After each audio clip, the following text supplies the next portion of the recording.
Bienvenidos a un nuevo programa de Una aguja en un zojal. Y en esta oportunidad vamos a tener de entrevistada a una grande. Sí. Contá, Diana. Sí, Meche Méndez, Mercedes Méndez, enfermera del Hospital Garrahan. Y bueno, una luchadora que vale la pena escuchar de principio a fin. Muchas historias, mucho y muy interesante para escuchar. La vemos juntas. compartimos. Soy enfermera profesional, trabajo hace más de 20 años en el Hospital Garrahan de Pediatría, en Capital Federal. Trabajé 11 años en neonatología, 3 o 4 en oncología y actualmente hace 6, más o menos 7, que estoy en cuidados paliativos, que es paciente con enfermedades limitantes para la vida o con enfermedades terminales. O sea que ¿cuántos años me estás diciendo como enfermera? 20 y pico, más de 20. Me recibí y entré al hospital. Y Tengo 50. está bien, no te pregunta, acá no preguntamos la edad, Meche. No es una carrera fácil la que vos elegiste, ¿no? Las cosas que vos ves en tu vida cotidiana es de una dificultad realmente. Sí. Los que no estamos en eso lo vemos. Obviamente, como uno cuando está ahí, no digo que lo termines naturalizando, pero es nuestro día a día. Creo que uno igualmente nunca se termina acostumbrando a eso. Me parece que el día que me acostumbre a eso, o lo que le pasa al paciente o al otro, me pase por el costado, me voy a dedicar a otra cosa que tranquilamente me podría dedicar a otra cosa. Mientras esté ahí, creo que es porque algo de todo eso que le pasa al otro me motiva a seguir, ¿no? A seguir haciendo cosas desde lo profesional, desde lo asistencial y desde otro ámbito en el que crea que pueda hacer algo, ¿no? Cuando vos decís el otro, hablas de un otro que es muy especial, porque son chicos. En este caso sí, en este caso sí. Eso lo hace todavía más difícil, este trabajo con ese otro, ¿no? Son chicos, son las familias de los chicos también. Claro. A diferencia de capaz de trabajar con adultos, trabajar con pediatría es como que tenés un contexto, si bien siempre tenés que tener en cuenta la familia del paciente, en pediatría es como un poco más presente, digamos, trabajás prácticamente todo el tiempo en presencia de los padres. Lo que le pasa al chico como enfermo no es lo mismo que lo que le pasa a un adulto como enfermo, digamos, cómo impacta en una familia, en un núcleo familiar, ¿no? O en otro ámbito también, no solamente en una familia. A veces nosotros tenemos pacientes del interior, de pueblitos muy chicos, que un paciente venga con una enfermedad grave, significa que hay toda una movida en el pueblo en función de generarle, de tirarle buenas ondas, de generarle cuestiones económicas que generalmente no tienen. Por eso no es lo mismo, pero bueno. Yo te pregunto, ¿cómo vos, estando ahí, ¿no?, como enfermera durante tanto tiempo, empezaste a vincular el tema de ciertas enfermedades, que como bien vos decís tantas veces, no son solamente las oncológicas? ¿Cómo empezaste a vincular esta red de enfermedades tan graves y tantas con el tema de los agrotóxicos? Sí, yo primero, creo que alguna vez lo hablamos, una aclaración. Yo respondo a nivel totalmente personal, no es el Garrahan el que está respondiendo acá como institución, sino verdaderamente enfermera. Y lo que me llevó un poco a vincular, y tampoco es que yo atienda, porque muchas veces cuando creen que hay alguien en el Garrahan que le interesa el tema, piensan que yo tengo una salita donde asisto especialmente a los que piensan, ¿no?, en el imaginario de una persona capaz que del interior que me contacta. Bueno, porque vos te encargás de los chicos fumigados del Garrahan. No, para nada, digamos, no están, ojalá fuera, digamos, que alguien se encargara de eso, digo, no es, yo asisto a todos los pacientes que tengo que asistir por igual, digamos, uno va haciendo deducciones por la manera de pensar que tiene uno, por el bagaje que trae, por lo que le interesa saber, pero digamos, no es que uno tiene una salita y dice, fumigados, bueno, pasen por acá, si le hacemos todo este chequeo. viene zona A, una zona así, sí, venga, venga. No es así. La verdad que siempre me interesó un poco el tema de lo que pasaba, de política ambiental, digamos, no ambiental como ecológicamente, pues también así bastardeada esa palabra, sino creo que es una cuestión política de fondo, ¿no? Y creo que si uno leía lo que estaban haciendo, una de las primeras cosas, por lo menos lo que yo fui leyendo y que pasaba en otros lados y que uno se fue enterando, por ejemplo, las cosas del grupo de reflexión rural, todas las denuncias que había desde el interior, los médicos del interior, que felizmente después me pude tener el placer de que hayan venido al hospital a contar eso años después, qué sé yo, lo que contaba Jean Feliz, le contaba Páramo, que bueno, Páramo no ha venido, pero contaba Páramo en su momento, Gómez de Mayo. Era imposible pensar que eso que ellos denunciaban ahí y que ellos denunciaban a raíz de las cosas que decían los familiares o los mismos pobladores, digamos, que les llamaba la atención, no lo estuviera uno recibiendo en el hospital, en el hospital, yo hablo del hospital donde trabajo yo, porque hablo de ese, no conozco otro, pero deben estar recibiendo también en Capital y en otras provincias, en adultos y en pediatría, digamos, pues es imposible que uno niegue que con semejante agresión tóxica que están teniendo en el medio ambiente, eso no se traduzca en enfermedades con el correr del tiempo. Es casi imposible. Lo que pasa es que uno termina atendiendo atender la enfermedad sin ver las causas. Y además porque creo también un poco que, como esto, hace 20 años atrás no pasaba en el país, entonces ¿quién lo iba a buscar como causa de enfermedades? No estaban los libros tampoco, digamos. Hay que tener como un pensamiento así bastante crítico para poder analizar, saber lo que pasa alrededor y pensar dentro de las causas que eso puede estar pasando al paciente, para una cuestión preventiva a futuro, ¿no? Con las veces que yo le había preguntado a distintos médicos en el hospital, antes de empezar con las charlas, hace varios años atrás, en general me dijeron que no, que bueno, específicamente sobre cáncer, no, que bueno, que no tenía, que no era tan así, que si bien podía tener que ver, que el tema del cáncer era multifactorial, cosa que es cierto, pero que bueno, que también entonces ponen a un mismo nivel el aerosol que vos usás para y no es tan así. Y digamos, además, por la cantidad, ¿no es cierto?, de tóxicos que se tiran, no es lo mismo. Y además porque vos podés decidir ponerte un desodorante, podés decidir fumar. Lo que sí los chicos que van a las escuelas fumigadas no deciden ser fumigados. Esa es la gran diferencia. Cuando vos comés, no decidís comer las porquerías que terminan como desechos puestos en los alimentos. Entonces hay algo que es totalmente es distinto, no podemos poner todo al mismo nivel. Y además que es algo que es impuesto, digamos. Esto dejaría de pasar si alguien no lo deja de hacer. Acá hay una decisión política que se siga haciendo. No es que algo que no es arsénico, que está en las capas de la tierra. Entonces, vos justo, vivís ahí. No, acá hay una decisión política que ya excede, digamos, no para salvarle las papas a ningún gobierno. No, pero excede los gobiernos. Excede el gobierno, más allá de que el gobierno actual, con todas sus políticas, totalmente cómplice, porque hay que decirlo, porque no las resiste esas políticas, sino las profundiza. Por eso, a veces, yo, por lo menos en mi cabeza, para tratar de razonarlo, para mí es un plan impuesto, así como fue impuesto en las décadas del 70, ¿no? las dictaduras militares, para estos países. Ahora tienen un plan, que es como un plan sistemático también, y es también de exterminio.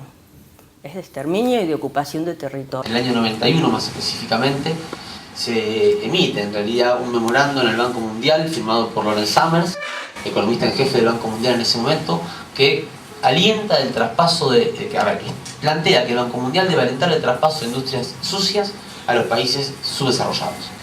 Y entonces uno empieza a entender que si la primera referencia a este proyecto fue planteada en el año 68 por un señor llamado Henry Kissinger, empezamos a encontrar las relaciones entre este texto, este memorándum del Banco Mundial, que claramente establece 3 razones para estimular el traspaso de industrias sucias a los países en desarrollo, que la lógica económica dice, lo vamos a ver ahora, es impecable la lógica económica que dice hay que tirar los desechos en los países más pobres, que esos países más despoblados están menos contaminados y finalmente que el cáncer tiene escasa incidencia en la gente que muere temprano.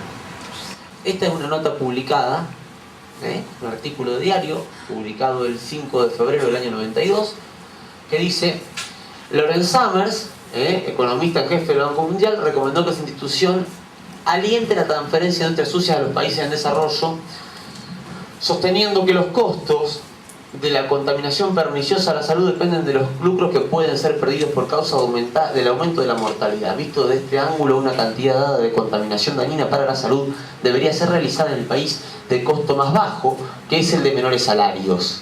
En conclusión, dice Summers, es más barato llevar las industrias sucias enteras hacia los países pobres. Y uno dice, bueno, pero esto nunca pasó, esto es una barbaridad. Si alguien hubiera dicho eso, hubiera ido preso, porque era un anuncio de genocidio a los países pobres.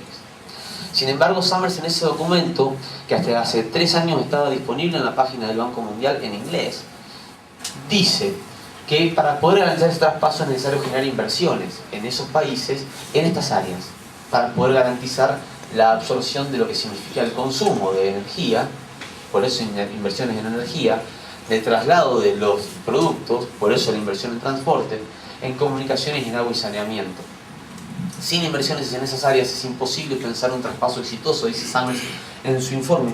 Y fíjense ustedes que en el año 96, en nuestra ciudad de Buenos Aires, se reunieron los 96, 5 años después del informe de Summers, y se reúnen los 30 banqueros más importantes del planeta a definir a dónde ponen la plata en los próximos años. ¿Y saben dónde definen poner la plata? En América Latina. ¿Cuánto? 16.000 a 20.000 millones de dólares por año durante 10 años. ¿Y en qué áreas? Obras de infraestructura de transporte, energía, agua y saneamiento y telecomunicaciones. Por esas casualidades de la vida, en esos días en Buenos Aires también estaba el señor Lawrence Summers, ya como subsecretario del Tesoro de los Estados Unidos del gobierno de Bill Clinton. Acá el periodista cuenta que en el año 96 entró un expediente a la Argentina en el cual se pedía que la soja transgénica entrara al país con el Roundup, que es el glifosato con el cual se fumiga la soja. El verano del 96 fue un momento clave. Muy pocas personas sabían lo que se estaba gestando, no más de 4 o 5, y las consecuencias que traería sobre todos nosotros. Y como para que veamos que hay algunos que no se quieren ir de la foto, en el año 2008 el diario La Nación publica en la tapa, para que todos nos quedemos tranquilos, que Obama va a controlar la crisis y llamó a su mejor equipo. El equipo de Obama para enfrentar la crisis está compuesto, entre otros, está por el señor Summers, que va a ir como Larry Summers, secretario del Tesoro de Bill Clinton, dirigirá el Consejo Económico de la Casa Blanca. Los territorios que deciden que ellos lo designan al modelo extractivo, no les importa la gente que hay. No les interesa si hay pueblos originarios, no les interesa si hay escuelas, no les interesa nada. Les interesa si van a sacar gas, si van a sacar petróleo, si van a poner soja o el cultivo que pongan.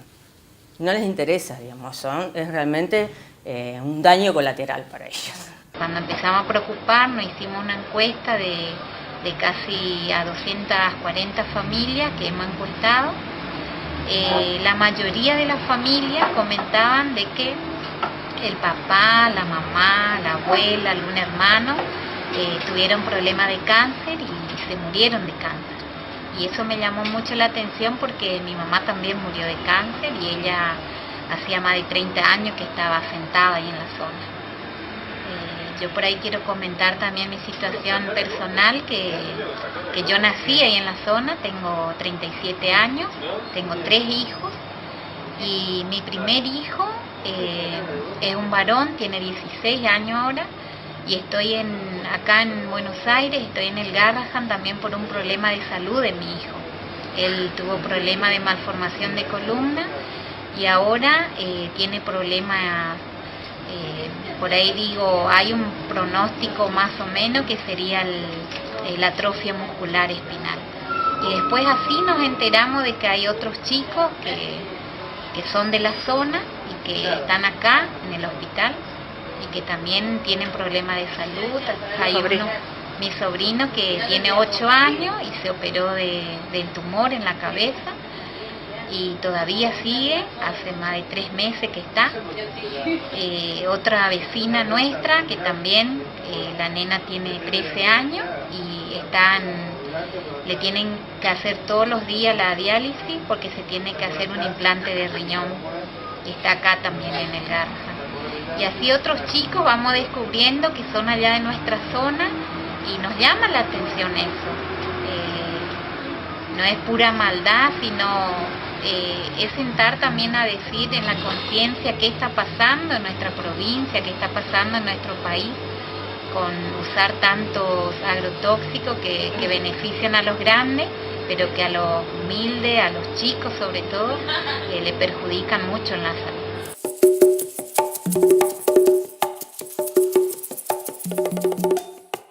Bien, en este segundo bloque vamos a continuar con la entrevista a Meche y bueno, va a girar la cuestión en torno a qué pasa con los profesionales de la salud, si falta información, si falta formación, si falta involucrarse. Yo quiero mostrar algo.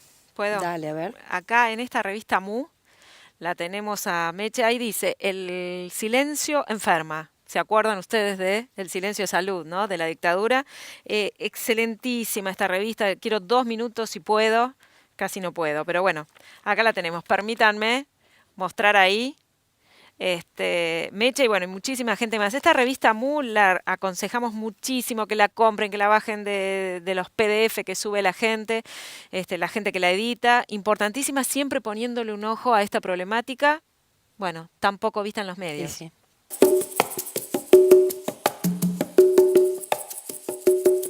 Venías contando con lo que te encontraste en tu medio de trabajo, ¿no es cierto? Médicos que te dicen, puede ser, pero no, pero... ¿Vos creés que lo hacen por desconocimiento, por falta de formación, por falta de información o porque realmente...? Hay como distintas responsabilidades, me parece. Está la responsabilidad del médico, digamos, medio, ¿no? El medio no es despectivo, sino que no tiene un nivel...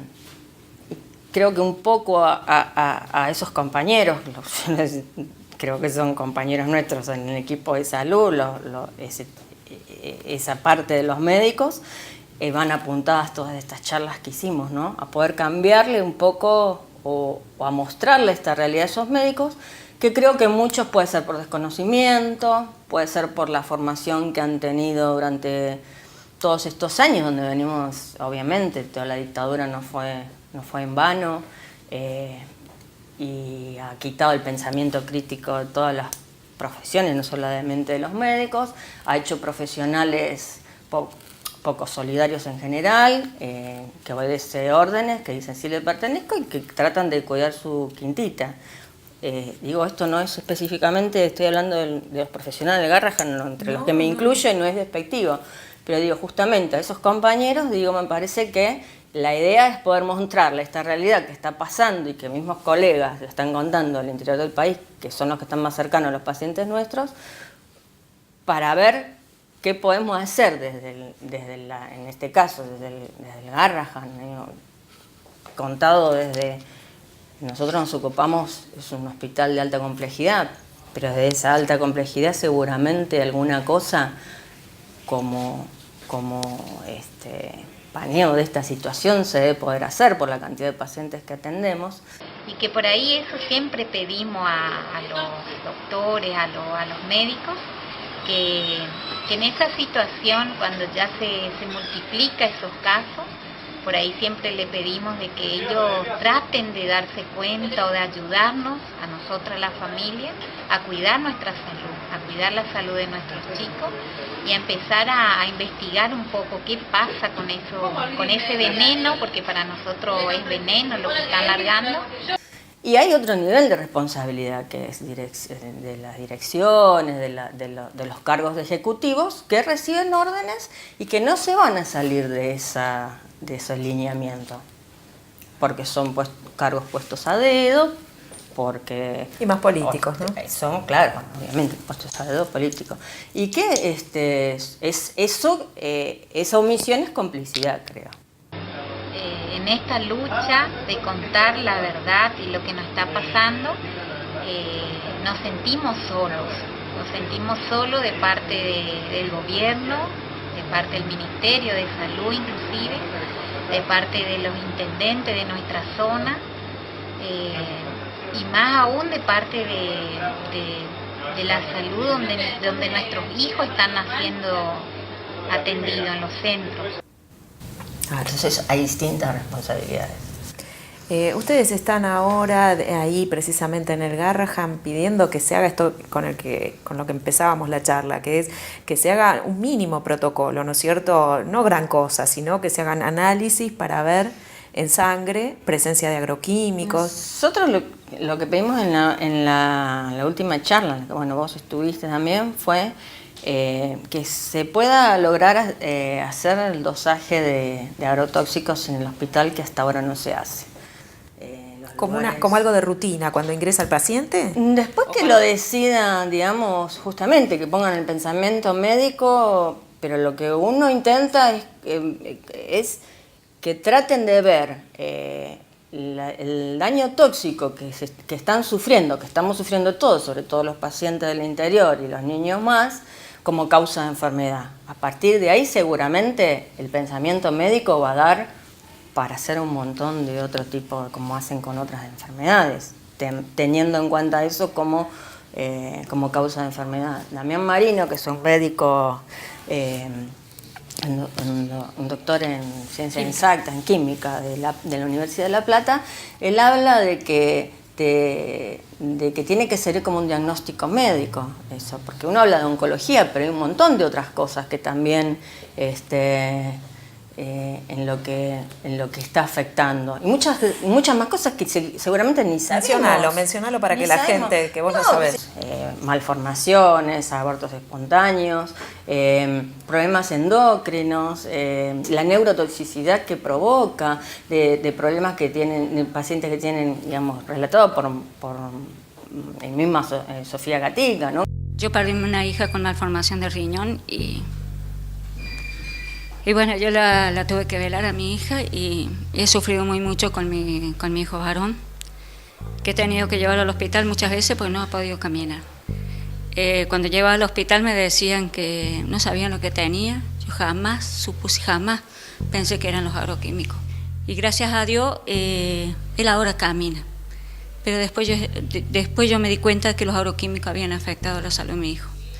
Después de que yo conocí que produce el endosulfán, el DDT, el malatión, después que escuché a madres que le pasaba lo mismo que yo, pero tuvieron otra suerte. Porque Petrona, una de las mamás que conocí, llevó a su hijo igual que yo, en los brazos, sin poder caminar y paralizado, pero ella le quedaba más lejos del hospital, se le murió en los brazos. Debe haber millones de cosas que no estamos teniendo en cuenta de lo que está produciendo, digamos, el día que yo creo, y además para juntar también evidencia, digamos, que ya no nos hace falta, pero la deben tener en sus cuerpos los pacientes. Nos vamos. Bien, nos vamos. La próxima nos encontraremos, y bueno, esperemos que estén del otro lado. Gracias por acompañarnos. Muchas gracias.